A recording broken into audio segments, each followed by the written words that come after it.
আজকে বলবো যে ঈমান কাকে বলে, ঈমান কার নাম ঈমান, ঈমান বলতে কি বোঝায়, ঈমান কি বস্তু, এ সম্পর্কে লিসানুল আরব অভিধান শাস্ত্র 13 নম্বর খণ্ড 27 পৃষ্ঠার ভিতরে লেখা হয় যে ঈমানের শাব্দিক অর্থ হলো বিশ্বাস স্থাপন করা।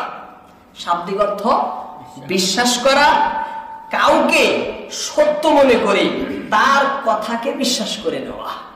একজন ব্যক্তি সত্যবাদী, তার উপরে বিশ্বাস করে তার কথাকে, তার কর্মকে পরিপূর্ণভাবে বিশ্বাস স্থাপন করাকেই বলা হয় শাব্দিক অর্থে ঈমান। পারিভাষিক অর্থে, শরীয়ী অর্থে ঈমান কাকে বলে এ সম্পর্কে এর সংজ্ঞা অনেক কিতাবের ভিতরে বলেছে।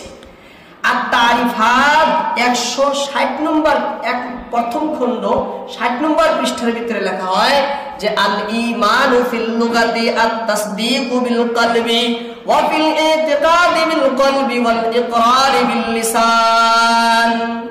আর বাহরে মাইকের ভিতরে 5 নম্বর খণ্ড 129 পৃষ্ঠার ভিতরে এইভাবে সংজ্ঞা করেন যে ওয়াল ঈমান আত-তাসদীকু বিজামি'i মা জাআ বিহি মুহাম্মাদুন সাল্লাল্লাহু আলাইহি ওয়াসাল্লাম আনিল্লাহি তাবারাকা তাআলা মিম্মা উলিমা মাজিউহু বিহি যারুরা। ফতোয়া শামির ভিতরে তারিফ করে আল ঈমানু ওয়া হুয়া তাসদীকু মুহাম্মাদিন সাল্লাল্লাহু আলাইহি ওয়াসাল্লাম ফি জামি'i মা জাআ বিহি আনিল্লাহি তাআলা মিম্মা উলিমা মাজিউহু যারুরা।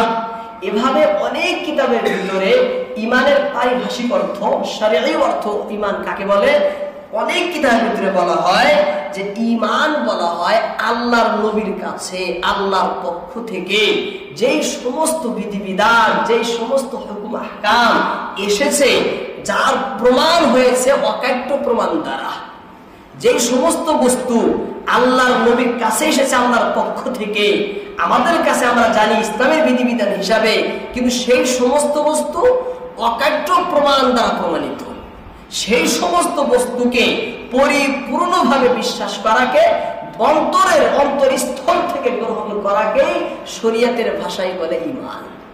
শরীয়তের ভাষায় তাকেই বলা হয় ঈমান।